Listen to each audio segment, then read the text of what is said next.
Lions Rock Productions.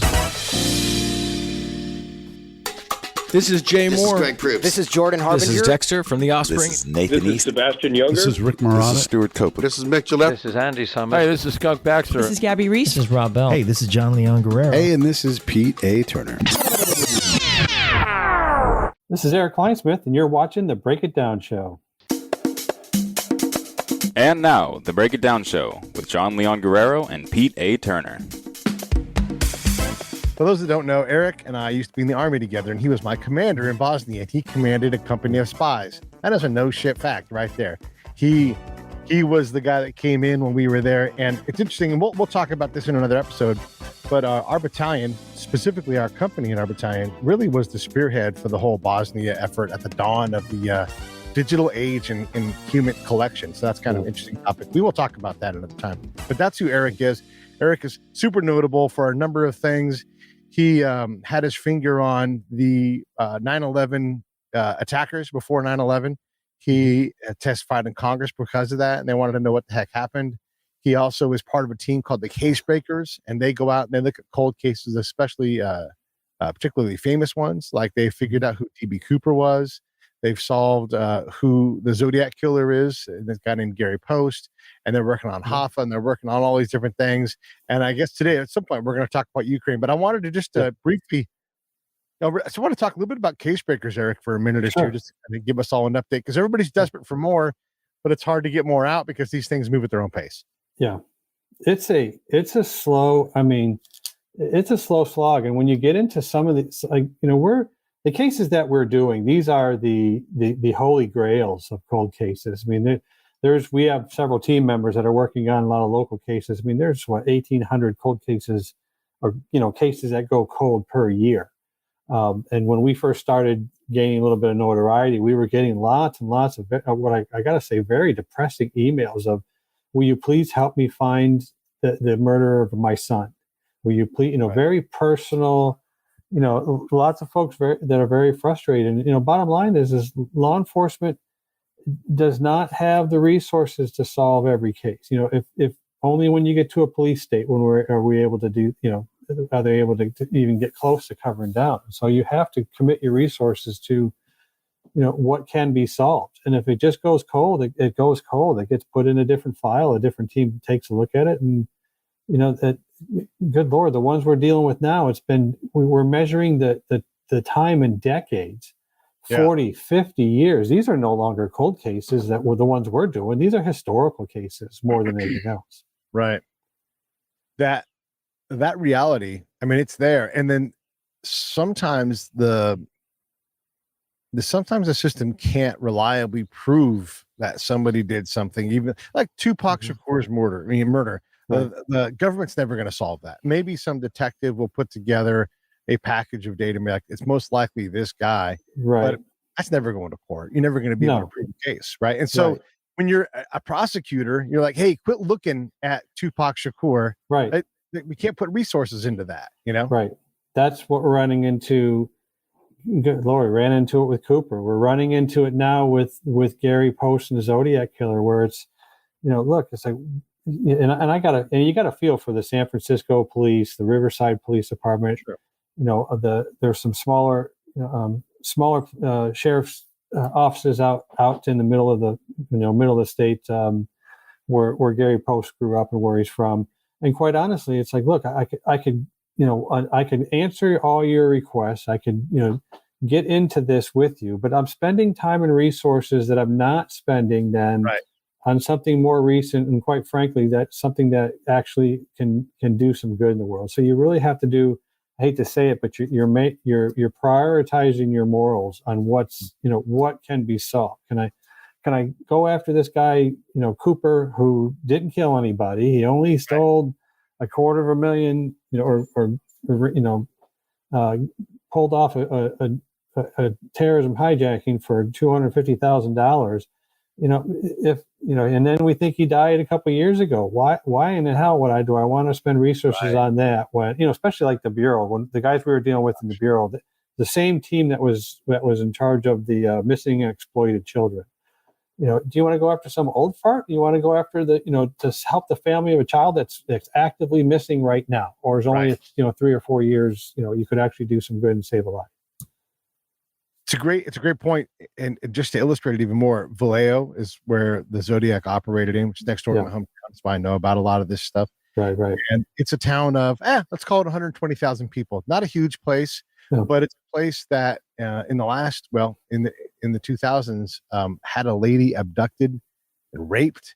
And they went on TV, national TV, and said, hoax, this lady's a liar. And then got sued for $2 million, right? Yeah. This is a place that lawlessness is a fairly normal thing. There are shootings all the time and all kinds of problems to deal with. And we're talking about stuff from the 60s when it comes to the Zodiac, right? Yeah. So they're not going to give you much time. It's not a small town force, but it's stretched beyond its limit. You know, sheriff helps cover down on their mission. That's how short staffed they are. Yeah. I mean, do we want to actively solve crimes, or do we want to help participate in the History Channel or or whatever, and some documentary that, big deal for them, so there's, you run it. It's a little bit of overwhelming piece, but then it's also why do I want to expose, the embarrassment of a previous generation's group of investigators who were never really able to solve this crime. Right.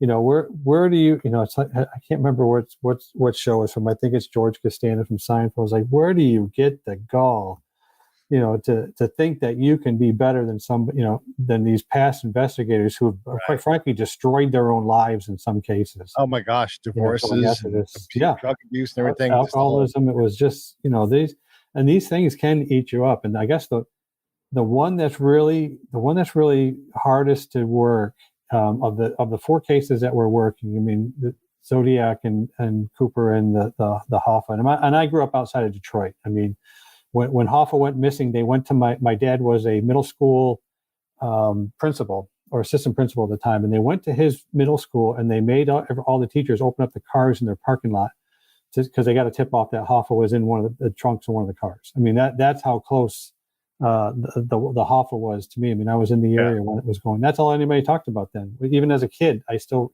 as 9 years older, I still remember all that. And so it's, but the one that really bothered me the most, and the one to work on is the one we're doing on it. We received a tip off about the Atlanta child murders, and that one is just, you get done working with it, and it just drains the energy out of you. It's just really sad. You've got 26 young African male adults to children who were murdered over several months, actually over a year time frame. But they've only really could solve 2 of those 26 cases. That means you got 24 families who, when authorities say they got their guy Walter Williams, and they threw him in Wayne Williams, they threw him in jail, and he's still there.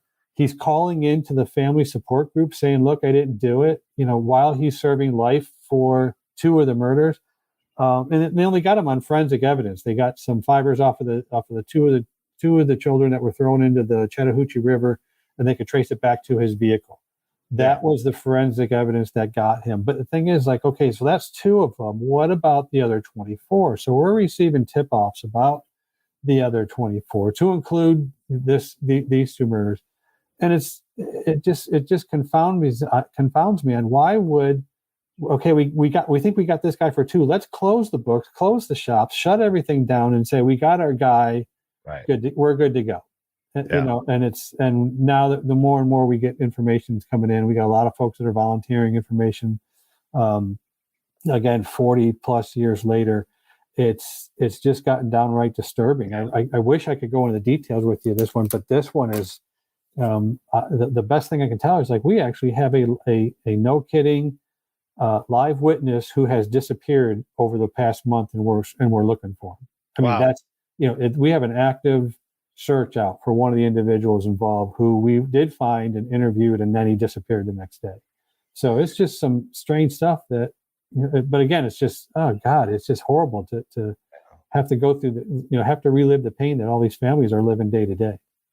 I want to go back to, we talked about the size of Vallejo, and back in the late 60s, Vallejo it was a military town, so it was always a little bit bigger, but it still wasn't a big place. And so if it was half as big, 60,000 people, and if you're the chief of police and you're talking to Betty Lou Jensen's parents and David Faraday's parents, Right. and then, you know, a couple months later, Darlene Ferrin is murdered out in the same, within a mile of each other. These people are like, when you hear the story, Blue Rock Springs versus Lake Herman Road, you don't attach the fact that it is the next turn and down the road. They're each about a mile from each other on the road. It is no distance at all. Right. And you're a Vallejo PD guy, and you're like, I cannot figure out who did this, or I can't put this. You're desperate to solve this. These are young kids. You know, when David and Betty Lou are out in the back of a car, you know, they're just gonna, you know, kiss and squeeze some boobs and, you know, just do high school kid stuff. They're not looking to get murdered, you know?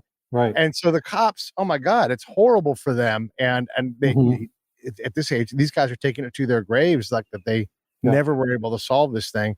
And if not for you guys, you know, one thing that's amazing to me, and I recognize it now, is all of these trade shows that are built up around these cases, and how much they don't want you guys to have Gary Poste be the Zodiac killer. They don't want closure on these things. No. They don't want Rackstraw to be DB Cooper, because they have a living with it not being Rackstraw. And so there's a whole counter narrative on top of it. So there's these people that say, you don't have any evidence. There's these people that are like, oh, that's my business. Leave my business alone. Yeah. All these other things, as you guys are just trying to help solve these things, that you have the time and inclination to go, and better tools now. I mean, DNA might solve a lot of these cases. Right. I mean, we were disinvited to CooperCon, which was the 50th anniversary last year. And it was for one primary reason, is that one of the guests that they had, which was a child at the time, he's he's an adult now, but he was a kid who found the money buried next to the river when he was out on a picnic with his parents. We had additional information that money was planted there, so in order to throw the investigators off the tail. Well, this then kid, now this guy, does not want a group coming in to say, hey, this guy's parents were probably in on it. We got a piece of information or evidence that their parents were tipped off to have them look there to find this money.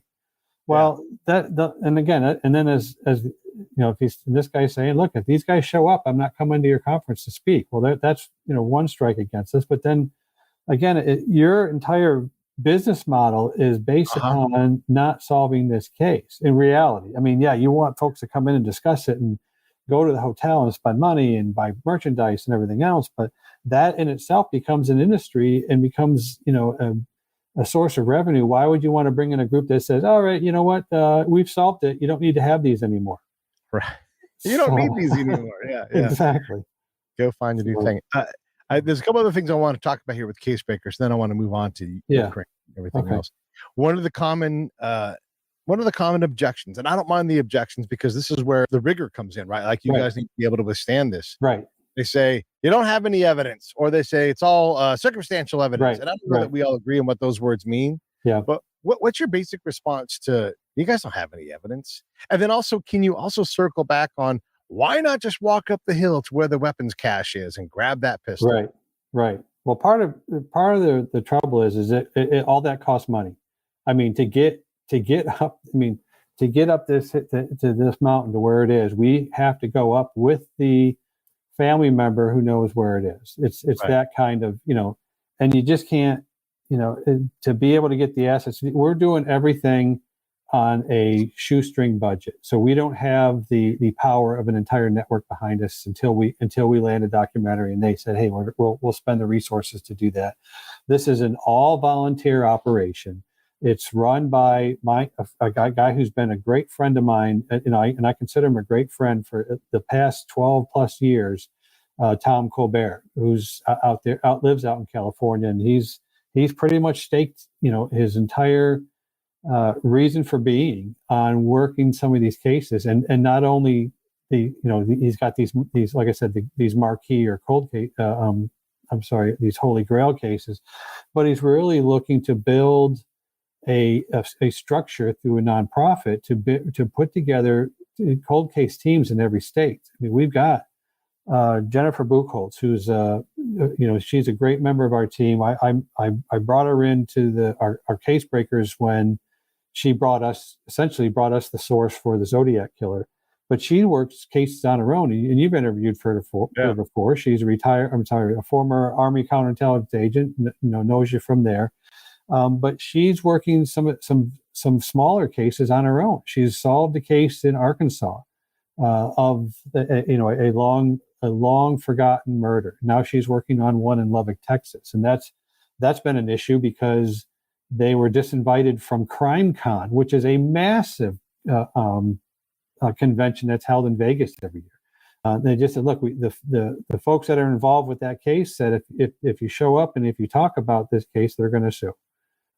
Even though it's been years and years and years after the fact, but we've discovered that you can use the model of you've got folks who are former this and former investigators and former there's only two really intel folks, it's myself and Jennifer that are working this, but we're putting in some really new techniques to help solve these, one of which is use of data mining tools, and the other one is the use of crowdsourcing. And Jennifer has been very successful at using crowdsourcing and soliciting. Now when you do crowdsourcing, you get a whole lot of garbage and you get a whole lot of speculations and everything else, but it turns out that the guy that she had fingered for this murder in Arkansas actually joined the Facebook group because he wanted to monitor what was going on.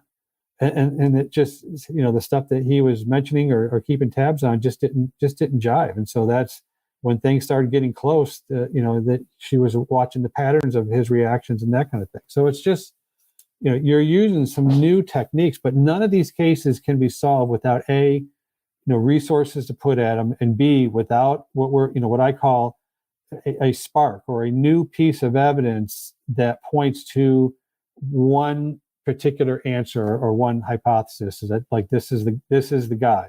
And that's in all four of the cases that we're working is somebody came to us, presented us with this one piece of evidence, and we just started back reverse engineering it and saying, look, we'll just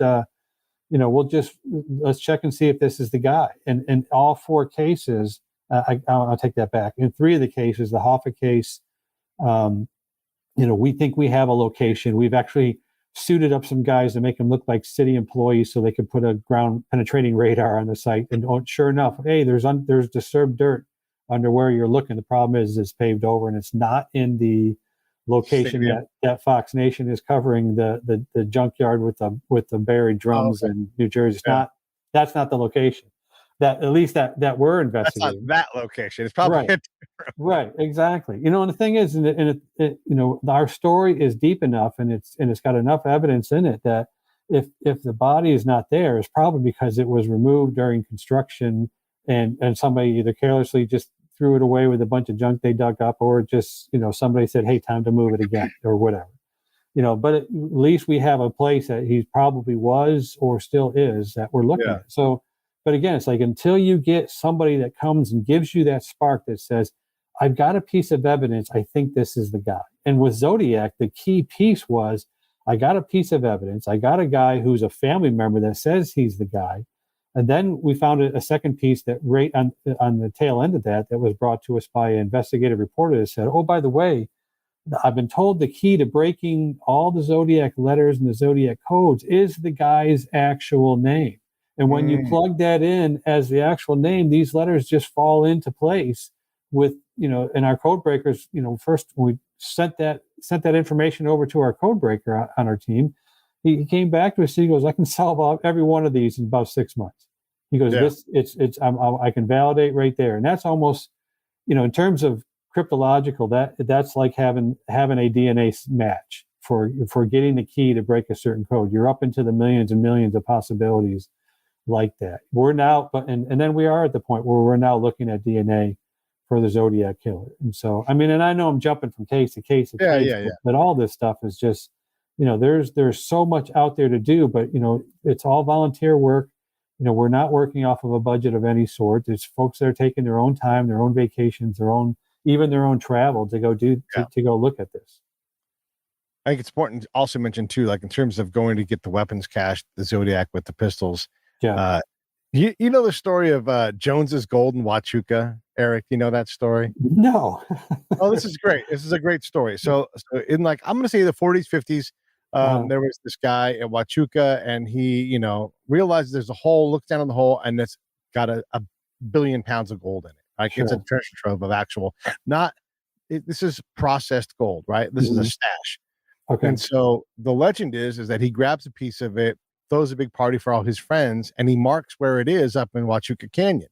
Right. And then he can never find it again. Right. So he knows exactly where it is.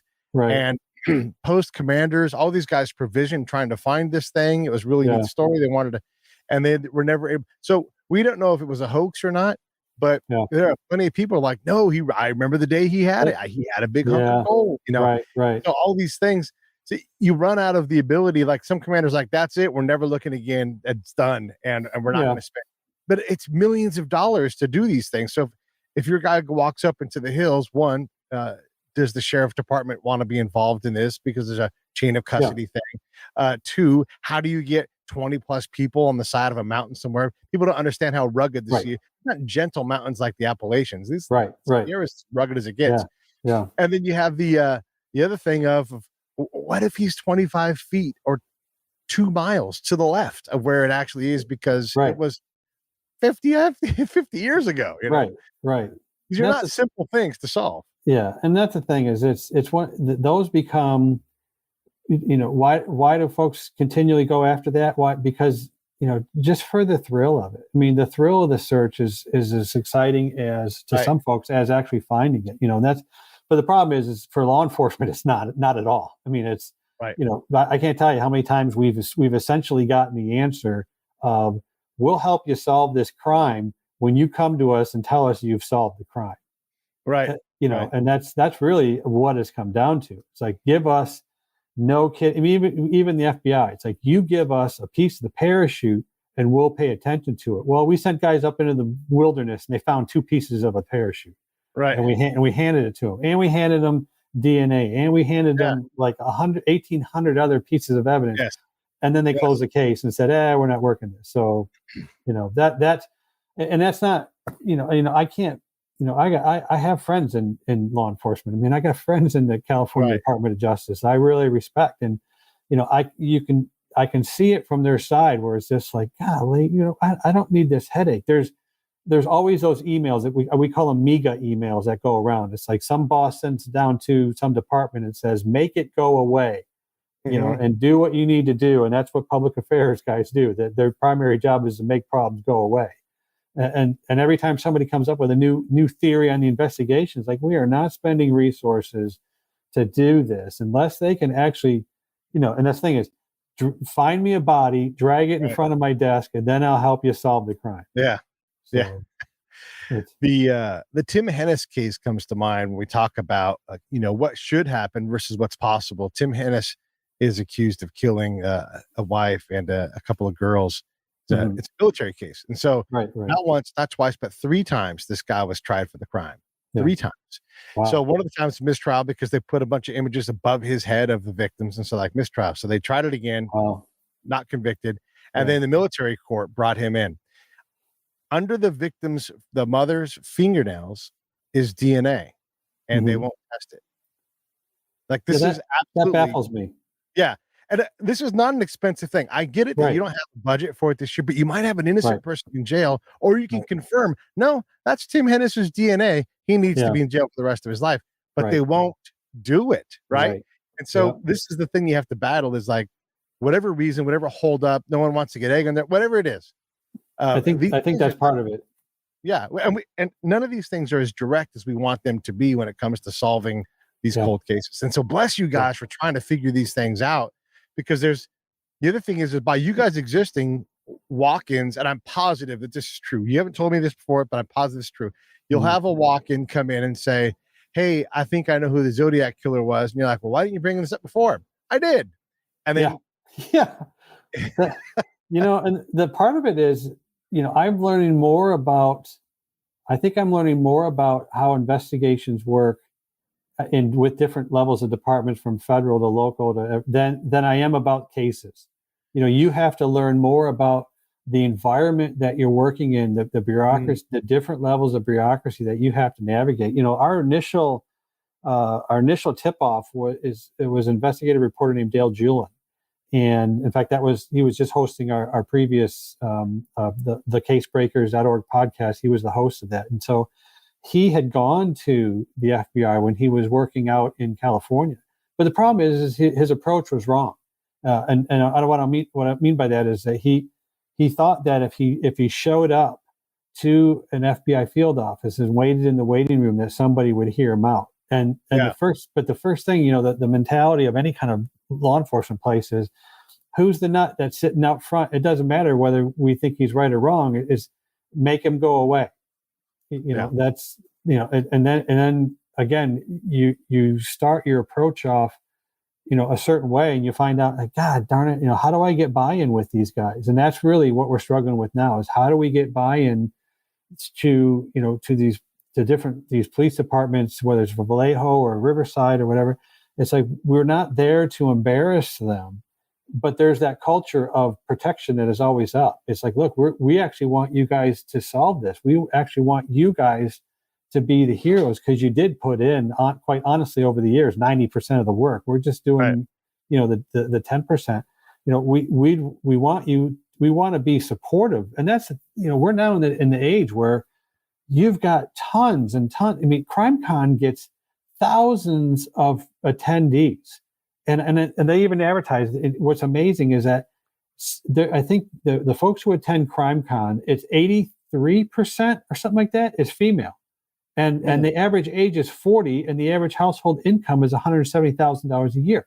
Wow! So you have a demographic, and it's spouses, whether they're working, they're in the industry, or they're working from home, or they're on a second job, or they're done raising kids and they're looking for, But you have a whole swath of folks who, thanks to this cool thing called the internet, can now get involved, can get more deeply, into the case, can start sharing, and that's, we talk about diversity all the time. And what we're missing in a lot of the political discussion about diversity is the most important piece. It's the diversity of thought.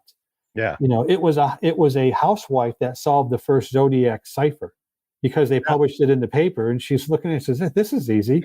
It's somebody who just comes from a different walk of life. You want them on your team to give a different perspective. And it doesn't have to do anything to do with race or anything else, but the backgrounds and the way they think. And I'd rather match somebody up from that's an American from the West, somebody from the East, and then throw in somebody from another country even that has a different way of thinking and different way of doing analysis. That's the kind of if you only can work with a small team, that's the kind of diversity you want on your team.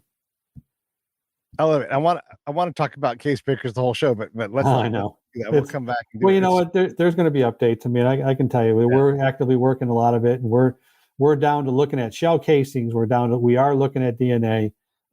It's a slow trog through those, because you got to get folks who will volunteer their time within and labs that will sign up and say, look, we have a new technology we want you to try. So we're doing. We are breaking a lot of new ground on some of these cases with some very experimental stuff. But so there will always be more stuff to come out. And like I said, there's the DB Cooper series comes out on a streaming service in August. It'll be a 5-part series. Can't mention which streaming service it is, but it's obviously well known. And then we're still working on trying to solidify the Zodiac, Hoffa, and the Atlanta child murders for other docs. It's crazy. Those are some of the biggest cases in history. Oh, and by the way, CrimeCon, where no crimes ever get solved. Well, I mean, it's a great thing that they're doing. I just wish they would have given Jen and our team a little bit of the benefit of the doubt that we're there not to be disruptors or not to cause problems. We are there to actively support the group and support the organizers and all that. I mean, it's just disappointing. Yeah. So let me just say this right into the camera. Hey, everybody, if you want to support the Break It Down show, gosh, it would be great if you did that. Go to breakitdownshow.com, click on the PayPal link. That's the most direct way. That money goes right into my pocket, and then I put that right back into the show. I don't need Patreon. I need you, I need me, and then we'll work it out. $5 a month goes a long way. $25, he goes even further. Or if you just like, hey Pete, here's $100, fill 2/3 of a tank of gas. Fill your lawnmower. Yeah. Go out on the road and go get me an incredible story. Hey Pete, I want to go with you on one of these stories. Throw some money in the bank. Call me up. We'll do it. Get a hold of me at peterbreakitdownshow.com. Tell me what you want me to do. And my job is to try to find these stories. So definitely do that. Or look, I make shirts all the time. This one says Res Publica. That means our thing in Latin. Go to buy a shirt at the bonfire shop. Super easy. This is how you support the show. I'm independent. I can do what I want, but you all got to help me with a little bit of financing so that I can continue to do bigger and greater things. I'm only really limited by money. I've got time. Just got to have money to fill my tank full of gas. All right. So with that said, you guys also have this great new podcast. Everybody should go to casebreakers.org and you can look at all kinds of stuff there about the case breakers. Yeah. And if you have questions like, you don't got no data, I promise they do. Go there, start there, watch the shows that they've produced, watch the shows that we produced. Okay. There is a war in Europe right now. It is, and I'm not talking about the continued Balkan conflict that seems to never ever want to stop. We're talking about Ukraine versus Russia. We've talked to a lot of different people about this fight, including a Finnish colonel talking about the Finn point of view and how they view all this conflict. What are your thoughts in general, and especially now that we're well into this thing and it has not gone Russia's way?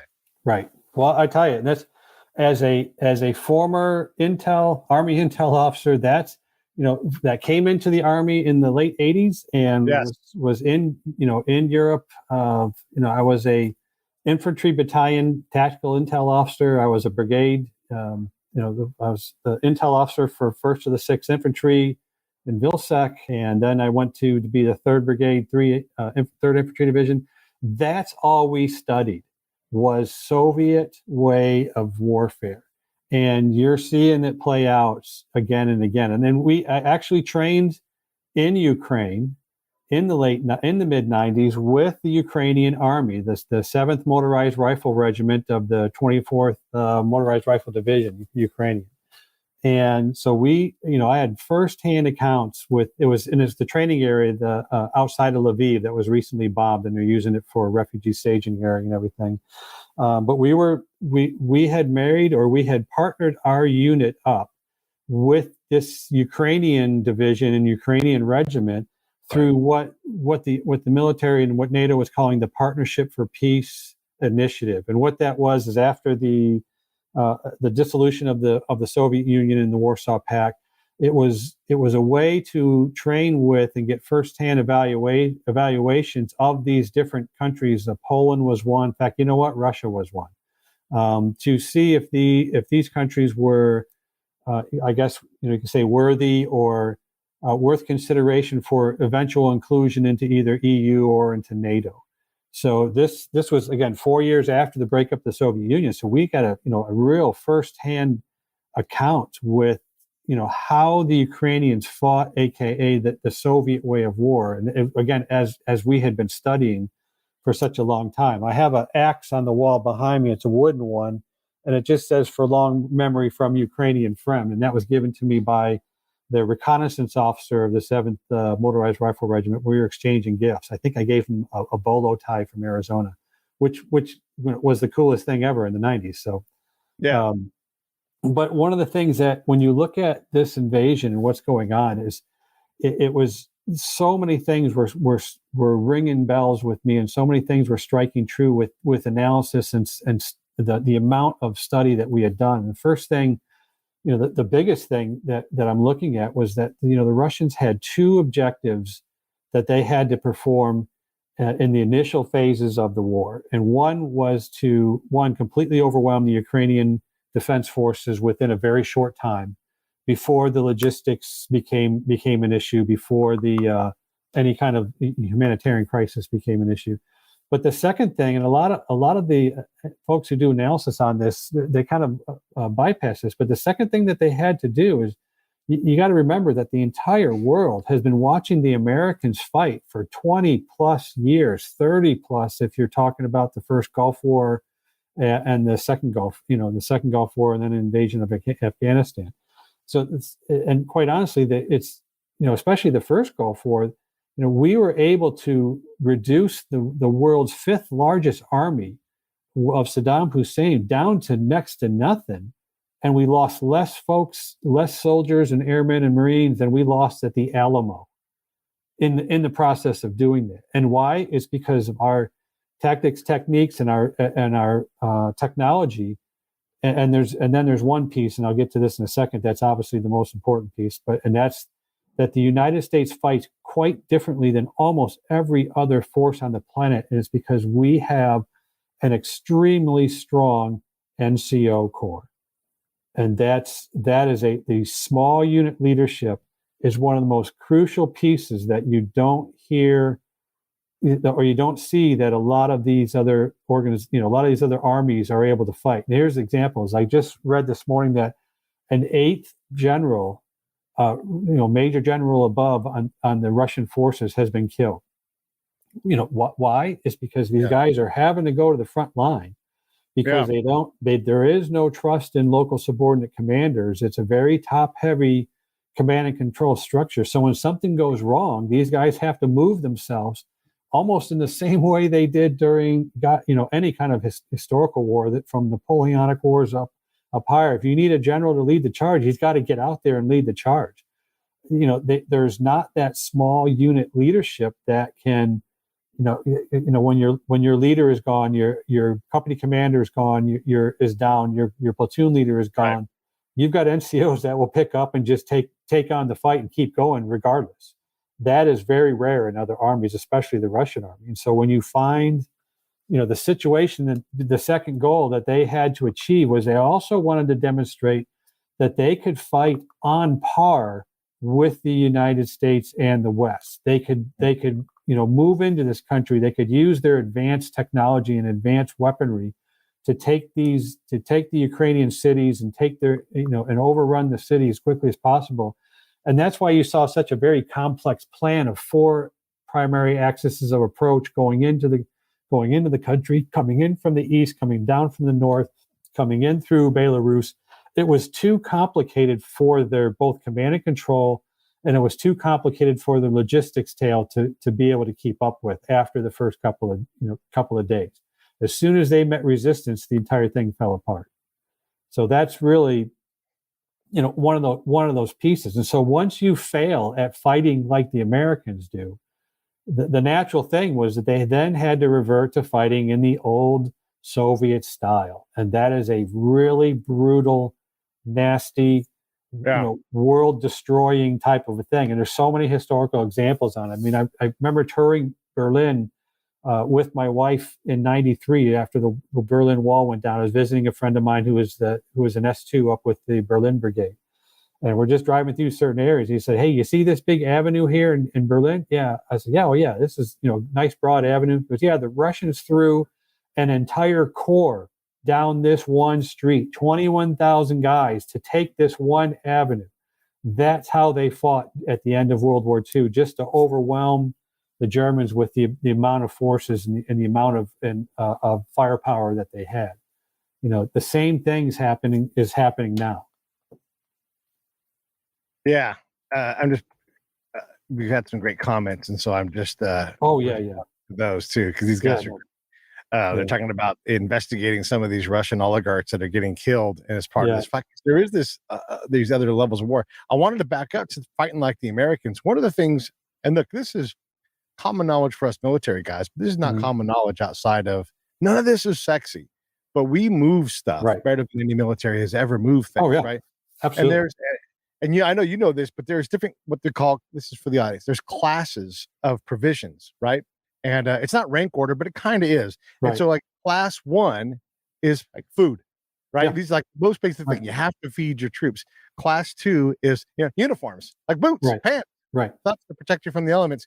Right. Class 3, right? You get how important these things are. Is petroleum, lubricants, oils, and the Russians can barely do class 1 through 3, and there are like 10 classes of modern provisioning for a force. Right. And they're struggling to get the very most basic. I promise those Russian soldiers are not fighting on full stomachs. Right. Well, and that's, you heard all those, it was just pounded on the media about this 40-mile long column that was ready to strike at the heart of Kiev. And as soon as it started to move out, that was it. That was going to be the end. And as soon as I heard the 40 mile long column, I said, there is no way they're going to get that thing on the road in any concerted or coordinated effort. I said, just think about, even while it's just sitting there, it's burning fuel, it's burning food, it's, I was already getting reports of reading, and this was both from sources that I know, and as well as the media, that they were already going into grocery stores and ransacking the places and looting the places for food, again, essentially foraging from the field, like any kind of 19th century army would do. Right. I see a cow. So that's that was the first thing. And so if you really want to get, and that's why I keep telling everybody, you really want to understand the Russian and the Soviet way of war, you got to look at so many historical examples. And just for the Americans, if you want to get an idea of how the Americans fight, we've established some precedents just since World War II. There's a great biography from a German Corps commander named Hans von Luke that wrote his biography after the war. And he said, when we made our breakout at the Battle of the Bulge, December 1944, I knew the war was over once we had made our first breakthrough and our first tanks had reached the American supply depots, and they filled up their tanks full of fuel. They grabbed a bunch of food, whatever they could, and then they continued on to the west. And they said, but the problem is the supply depot never ended. It just went into the next one and the next one. And he said he knew the war like this is what the Americans had abandoned because it wasn't that important. And he said, and the other thing that was brought up is when they were getting their first reports back, they broke into what they thought was a supply truck, and it was a mail truck. And so they were breaking into the mail that was being sent to the Americans in the field. And this is, again, through the Red Ball Express, another logistical feat. They weren't finding the same things that the Germans were getting in their mail, like bread and meat and things like that. They were getting nylons, chocolate, Life magazines, luxury items. That's what was being sent to them. Yeah. And so that's when they knew it's like, that's what the priority for these guys are. They're living so well. They're eating so well. They're okay with abandoning this because they got more coming. They got so much.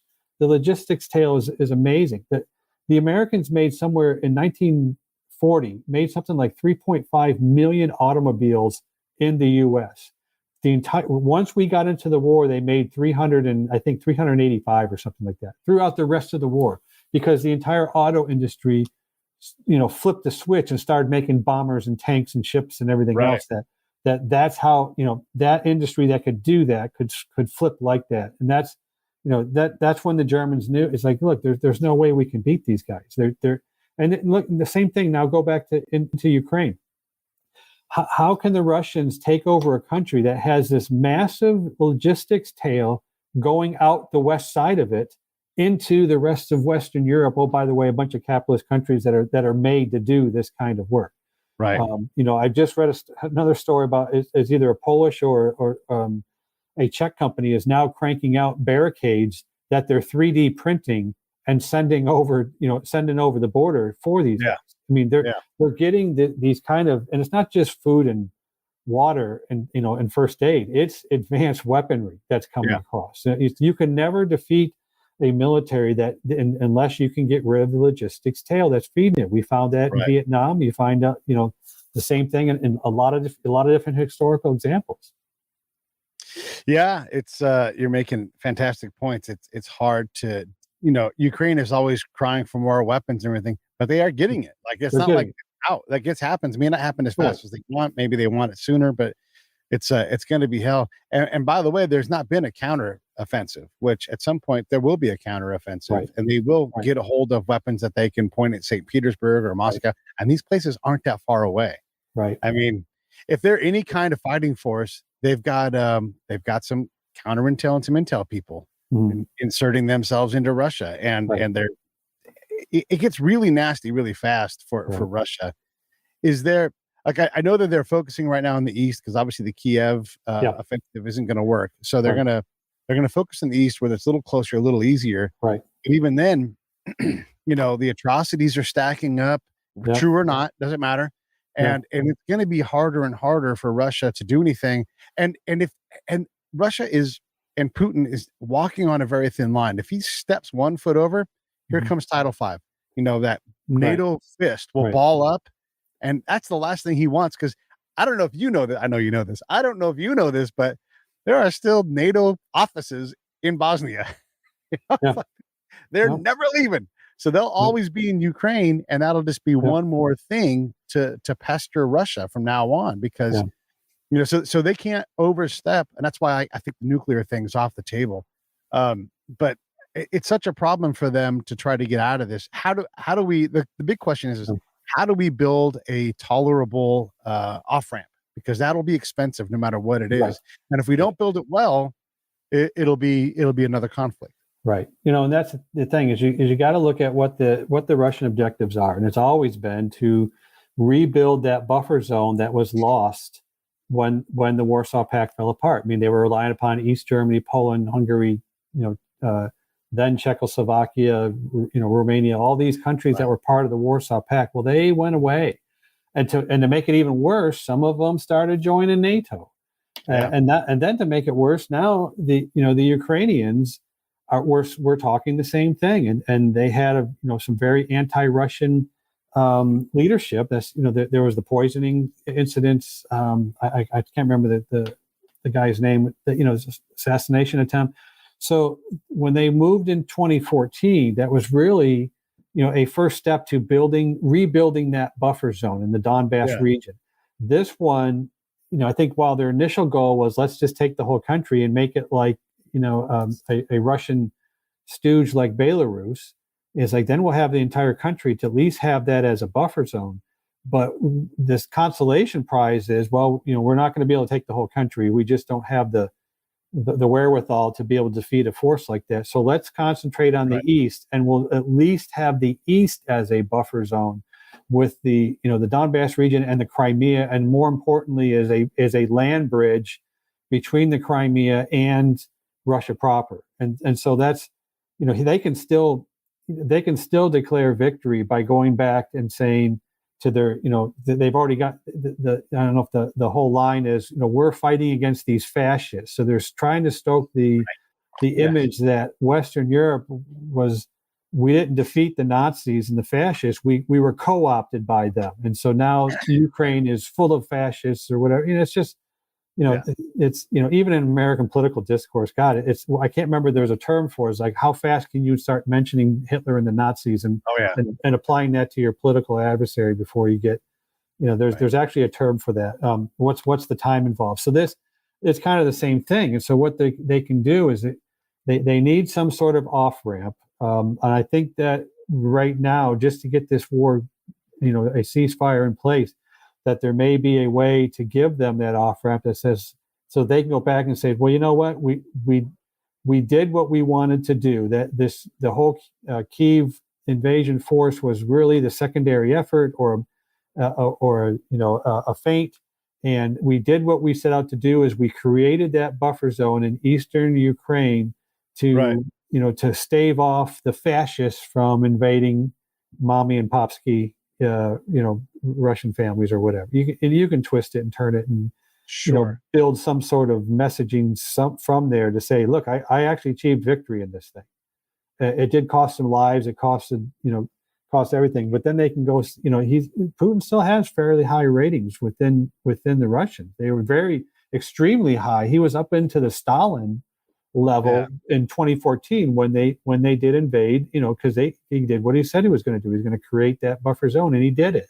The only problem now, and this is much longer term, is like you can declare victory and get out, but you are now the pariah of the world for the next generation until you're gone, until you're either you've either passed away from old age or you're out of office. And they do same thing they did to Gorbachev, same thing they did to Khrushchev, where you get a knock on the door with 5 guys standing around and it says, hey, you're going on vacation for forever. And we're going to put you in this little resort down in Yalta, or we're going to put you in a nice little cottage, and but you're no longer in charge. I mean, that's there's a lot of different ways that can happen. The big thing to look at is, can we do that without this nemesis of a nuclear trigger or a huge expansion of the war then ticking off? we have to also keep in mind that these things take time and they don't work on what would be a sane timeline, right? So this conflict might stay warm. It might go low intensity. I mean, look, for all of the crying and all of the blue and yellow flags and people's social media things, I don't see the same kind of adoration and lamenting over the Palestinian-Israeli conflict or the Yemen conflict or the Myanmar conflict. I mean, these are people dying all over the world in conflict where they're being subjugated or killed by one group from another. You know what? Ethnic violence? Oh my God, you go to Burma and we wouldn't be able to even tell the difference ethnically because we're like, well, these are all people of color. Right. So, it's just like, Rwanda in the 90s. It's like, nobody, I don't know anybody that could tell the difference between a Hutu and a Tutsi, but it was enough for them to hack each other to death to the tune of 600,000 people. That's, when I hear anything about race problems here in the U.S., that's go overseas. That's nothing. I mean, we experienced firsthand. Where it actually is bad. It's like, wait till you run into a Bosniak versus a Serb. I mean, these guys were ready to. I mean, golly, they performed genocide. They erased entire towns. I remember driving through them with you. I mean, it's just like, and you couldn't even go into the towns because every house was mine. It wasn't like you could just go in there and pillage. It's like, no, don't even go near it. That's a settlement. No, don't even go near it because every house has a booby trap or whatever. People don't understand how dangerous, and this goes right to this conflict, how dangerous it is to move around the battlefield, even if there's not a hot engagement. Because you just don't know where the next thing was left for whoever comes next. So you're the peacemaker. You're going to come into this town. It's like the next guy that opens this door, the next Serb that opens this door is going to get blown up. You're like, I'm not Serbian, but you don't know that the bomb is there. The other thing is we have the back to the time thing. You look at like the battle over the Sinai, and how long that took to calm that Egyptian-Israeli conflict down. These things move at their own pace. You have to have the right people in office. Look, the guy in office right now, not going to be able to handle this. He's not proven worthy of that trust. And that's just a career-long failure, right? So whoever the next guy is, hopefully they can help to stabilize this region, if it's even our business to do this. It's certainly not the Germans, because they're too conflicted on what to do. So when you look at the world and trying to walk our way out of this in a way that makes sense, and so that we don't have 35 years of conflict in the Ukrainian Russian era, is there any world leader that you look at and go, this person probably could get us there, retired or otherwise? It's I hate to say this, but outside of the U.S., a lot of folks are waiting on those leaders to emerge, and you may have, like, Zelensky is a great leader in terms of a battlefield leader or a wartime leader. But, this is what happened during the Arab Spring is you saw a lot of media reports or analysts were saying, this is going to be great. This is going to change the entire, the backwards looking face of the Maghreb Arab world. And the problem is you don't realize how rare the American experience was. There are no Thomas Jeffersons and John Adams, that are sitting out there ready to serve as that guiding light and provide. We're the one of the oldest governments in the world right now. You could say we're one of the youngest countries, but we're still one of the oldest governments. Why? Because our government is based upon a piece of paper, not upon a person, not upon a personality or something like that. And we have mechanisms to change that. And that's a lot of folks. You say, well, there's no such thing as American exceptionalism. That's American exceptionalism right there. Just the foundations and on why we're built. Now go, take a look at the Russians. They've had changes of government several times since then. In fact, the Americans as a Western way of life, we've had terrorism problems. You go into the Middle East, like when the Palestinians were very frustrated with the performance of the Arab countries and being able to conquer Israel. You realize that, all the time in the 80s and the 90s and even in the 2000s, the Russians really never had much of a problem with terrorism. And one of the examples I always give is, like, 1985, there was a Palestinian Islamic group that took some Russians prisoners, and we demand, one of our leaders is sent from your prison, sent back to us. And the Soviets were like, yeah, not a problem. They cut this guy's genitals off, or pieces of his bodies off, mailed it back to him and says, here's your guy. And then they shot and executed the guy. So it's like, you can't out terror us. The terrorists are running the country. And even today, when somebody says, describe, the thought process of Putin and the oligarchs, it's like, take an episode of The Sopranos and put them in charge of a national government. Yeah. That's, how do you make a model from that? It is extremely personality driven, personal connections, changes from year to year, who's in favor, who's out of favor.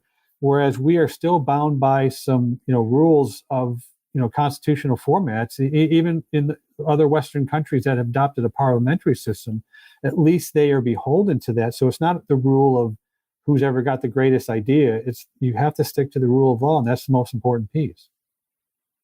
One of the things we lose track of here in America when we're hard on ourselves, and it's good to be hard on yourself, it's good to have rigor and everything, is that we have 3 founding documents that protect 3 specific freedoms. We have national freedom, political freedom, and personal freedom, all defended by, not exceptionally rare, that there are very few places, governments in the earth that have that. And so it does provide us and isolates those freedoms. No one else can come. Right. The Declaration of Independence is us saying, as a nation, we are free. So leave us alone. And we can go on from there. That is so rare to have that. I had to say that one more time. Yeah. Oh, absolutely. When we look at this Russian-Ukrainian conflict, these things, again, have long tails. They just don't want to go away. Right. And by the way, the Poles are absolutely ready for a fight. I mean, they absolutely take on Russia and likely would whoop Russia bad at this point. So escalation is still in play. Right. Well, I mean, how did we get involved in the Spanish-American War? It was a whipped up populace based upon the papers. William Randolph Hearst was one of the biggest pieces. I think one of the quotes from that start of that war was, "You provide me the headlines, I'll provide you the war." Yeah. And that's and that's the same thing. Is like when there's a lot of times I keep telling neighbors that are getting stressed out about this, is like shut it off. You got to shut the news off and take a look at it from and that's why I said it's easier for me to go read. Reread something about on history from that perspective, because you're always going to find patterns. I mean, look what happened when this is a great example, is when we did train with the Ukrainian army, and I was standing with my commander, Colonel Doug Tystead, and we're looking at the map of the training area, and you could see this training area. You can still see it on Google Earth now. You can see this wooded area that they cut into in order to make a maneuver training area for a motorized rifle regiment. You could see where the regiment was in battalion columns. You could see the trails on the map where they broke into company columns. And it was the same drill that they did over and over and over again, the same play. And my commander sitting there next to me, he goes, "Hey, so what do you see?" He calls me Deuce. And, hey, Deuce, what do you see when you look at this map? And what he wanted me to make sure is, did I notice this pattern? And they've done it so many times that the trails made it onto the map. And so, and when I told him, I was like, you know what I'm seeing this is like, you know how us Americans, we will adapt our fighting to fit the terrain.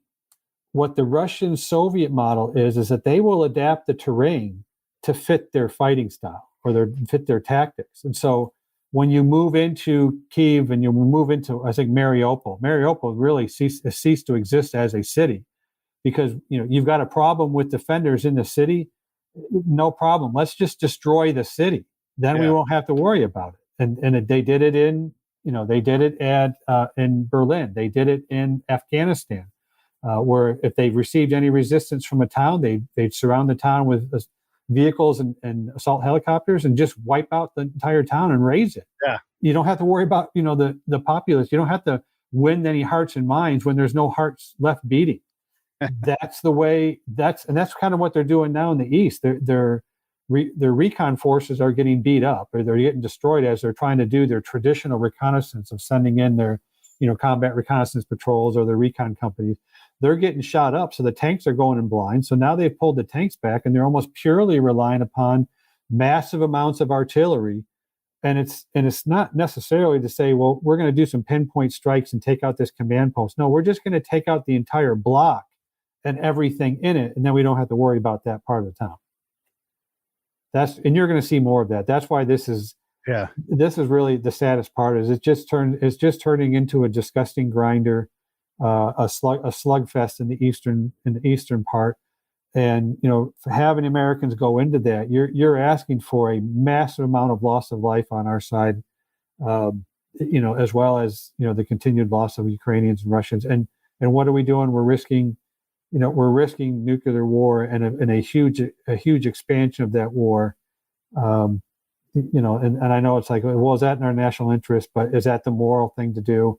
There are limits to what Americans to do. No matter all the things that we've already talked about, there are still limits to what we can do to help the rest of the world. Yeah, there are limits. If you had a position of authority with the United States government, administration capability and people aside, what would be your advice to whoever is sitting at the helm of the United States government? I honestly would have to look at it with a much more longer term focus. It's not just, I know the American tradition is we don't start any wars, but when we do get involved, we rush in with overwhelming force. We do it quickly and we get out. Yeah. This conflict is not going to let you do that. So you have to approach it more on the from how we did the Cold War. We didn't get involved directly with the uprising in Hungary. We didn't get involved directly with the other uprisings like in Poland and with Lech Wałęsa and the illegal. Then it was an illegal labor union that he had stood up. What we did is we positioned ourselves for the long haul of freeing these countries and instilling liberty and freedom. But you can't do that overnight, and that's the part is we have to restrain ourselves and look at it from a much more longer term strategic focus. Because I can tell you who is doing that is the Chinese. They look at things from a very long focus, where we're looking at stuff as what's going to make the headlines and what's going to make the reporters get off my back that we're doing something. Yeah, I got to fix these poll numbers. Yeah. Check for everybody. Right. Or just like you have to show progress and you have to do something. It's like, yeah, but we are. You can say we're doing something, but we no longer have trust in the media to say the the right story. That look, this is going to take a long time. This is going to take a full spectrum effort, and that's why the new emerging military doctrine is called multi-domain operations. It's not just the battlefield. It's the entire social media environment. It's the information environment. It's economic warfare, diplomatic warfare. There's all kinds of things that are involved in. You have to fight on every level with overwhelming force. The battlefield is only one small part. With professional capability too. This is one of my big things. Right. There are elements to modern war now, and you have to have a mastery of these elements: the social, cultural, political, religious, obviously military, but materiel within military. Right. There's these other sub elements, and if you don't master these things, you lose. And that's why we lost in Afghanistan. That's why we lost in Iraq. And then you hear it in our peers who are longing for tank-on-tank fights. And also say things like, see, the Ukrainians, they fight for their country, not like those weak-minded or, lack of bravery Afghans. You couldn't have more obviously stated that you have no idea what modern conflict is like. You're talking about things, your admiration for Ukraine's way of fighting has nothing to do with modern conflict. It's just the Afghans fight the way the Afghans fight because of the way Afghans operate, and they survive in what would kill Americans otherwise. Right. Well, the Afghans have been fighting like that since the British moved in the late 1800s, 1880s. It's the same model. It's like, look, it's not like we can defeat you. It's we can outlast you. Yeah. You're thousands of miles away from home, and this is our backyard. We can suck it up, keep our heads down, and eventually you have to leave. Same thing with the Soviets, same thing with the Americans. It's a very long haul war. When you go into these places, and again, with the Russians, once you see where they're coming from, it's like they will never lose that drive to create to have their own security buffer zone. I'm not saying it's right, but you know that is never going to go away, and they're not just going to learn their lesson in Ukraine, as tenacious as the Ukrainian fighters are.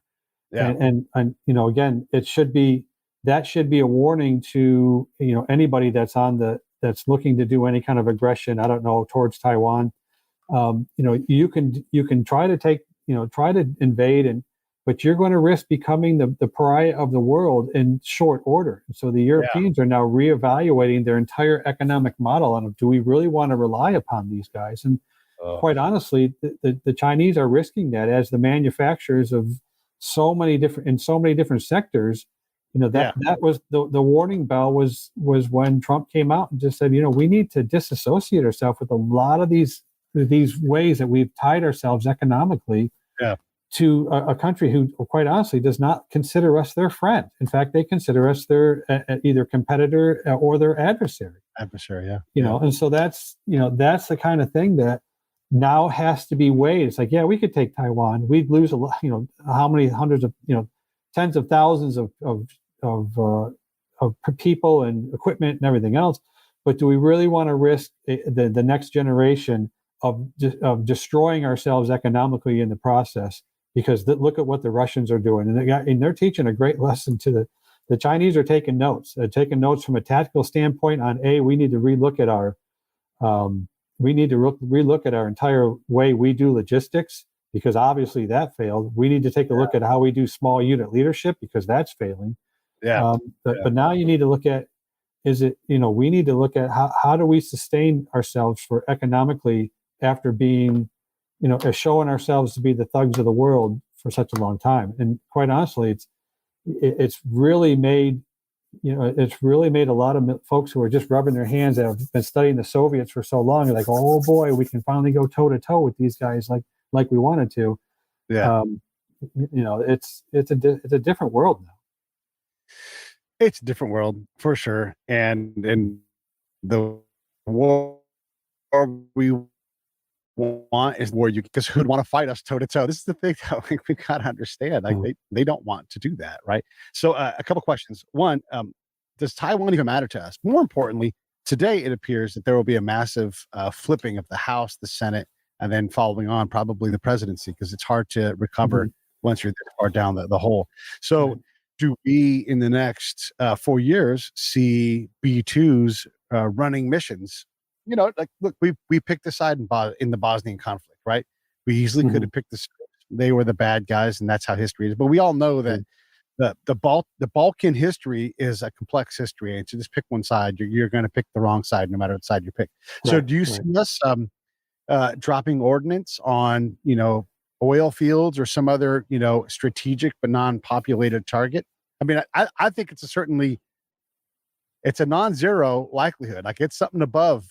I would say 20%. Yes, things. You mean for what, as a preemptive measure, or as retaliatory, preemptive, whatever? Like, hey, we need to end this thing. Here's some pressure in some form or fashion.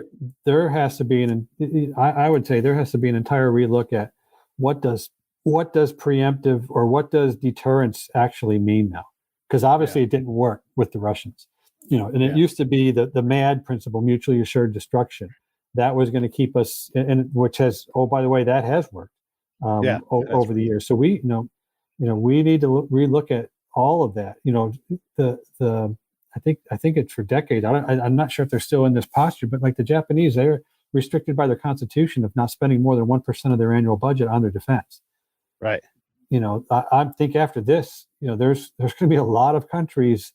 I don't know, the Finns, the Swedes, the Poles, like, look, we need to quit living off the U.S. as a defensive umbrella like we have been over the years. And even the U.S. has been promoting that. It's time for us to put on our big boy pants and say, look, we need to rely upon ourselves. We can't rely upon somebody else coming in at the last minute, or U.S. nuclear weapons as a threat to not invade this country, because it's not going to work. I mean, there's even I even remember that it's an anecdotal piece, but it's a Chinese diplomat talking to an American general, and I think one of the things he said was like, the Americans would never trade a nuclear missile strike on L.A. or San Francisco for Taiwan. And as soon as I answered that, it's like, once you cross that threshold, it's like I don't think the Chinese whoever said that, I don't think this guy understood that the United States would never trade San Francisco or LA for the destruction of your entire country and the rest of the world, which is what would happen. I mean, as once you tip that scale, there's no rules for that. So there has to be, again, I know there's lots of smart guys that are working up in national think tanks. I think, one of the guys that I really love is General Jack Keane. And he's on the news regularly often, and he's given out pretty much the best assessments on anything that's been going on in Russia and Ukraine right now. And I had the honor of meeting him when I was still on active duty, and he was a great guy to talk to and listen to and just get to know. His assessment has been probably the most sound that I've seen so far. The war escalates in this case, and the government comes to Erik Kleinsmith and they say, Erik, we need you back. We're going to make you we're going to frock you to 06 Colonel. You need to build an intel asset that we can push out and start to work this problem. What one, do you say yes? And two, how do you array your brigade? Oh my gosh. Well, I mean, there's so many pieces that you're not covered. I mean, like, what's the mission? What's the purpose? Who are they supporting? Intel doesn't do anything without supporting somebody. And that's all right. That's one of the biggest things. It's like, it's the first line of my book. Intelligence is for the customer. It's like, it doesn't matter what we do, unless you're supporting somebody, that's what you need to do. So when you're building an intel capability, whether it's a unit you're sending out, whether it's a mix of humaners or SIGINT folks, it's, who are we supporting? What's the organization? Is it U.S. forces? Is it Ukrainian forces? Is it, it's the USARA commander in support of the NATO commander. Well, last time I checked, he's got an apparatus that works. I mean, that's the thing. It's just really more of a shifting of priorities rather than pushing out new capabilities. I mean, there are new capabilities that are coming out all the time, but it's that kind of a piece. And again, we've learned a lot of lessons from our own Cold War, where you've got a lot of folks before 9/11, a lot of national level agencies were focused on national level decision makers, and all of a sudden after 9/11, that's true. Yeah. They started retooling themselves. Like, look, our customers are actually the ones with muddy boots. We need to refocus on those war fighters and push that down. It's like, there's the whole concept of you have an intel organization called the self-licking ice cream cone, when the only reason they exist is to provide themselves with their own analysis. It doesn't work like that. And I've been in a couple of organizations that were like that to a degree. So there's a lot of different things that you would have to do looking forward for intel. But I'm telling you that the most important piece for this conflict, and then relooking at the entire world, this invasion has really changed the model on how we need to look at future warfare. And it's not the way we're fighting it now, or not. Yeah. It's not the way we think we're going to fight it now. We're always preparing for the last war. The cyber arena is going to be huge. Yeah. Well, and every unit has independent reporters in it all over the place. Everything is said, is recorded, everything done is videoed, everything. And that can all be used against you. I know of a commander who it's an infantry commander, ordered a troop to fire a round at another vehicle, and that troop said no, and it stood.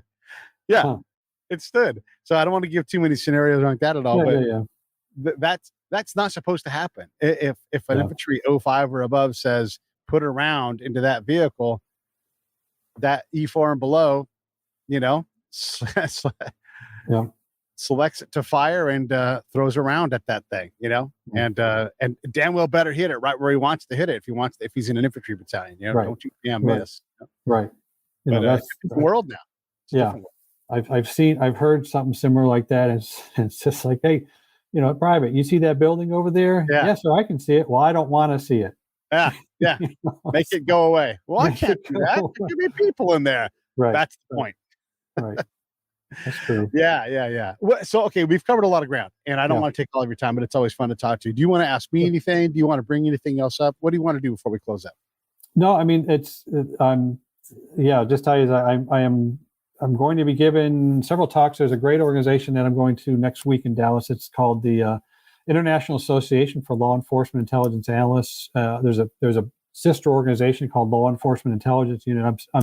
They have their annual convention down in Dallas next week. I'm going to be doing that. I'm doing, I think, 4 presentations there on a lot of these topics, from how to put your intel operation together to I do a lot of teaching of threat profiling, threat mapping of different organizations. A lot of the stuff that we're doing for Able Danger prior to 9/11.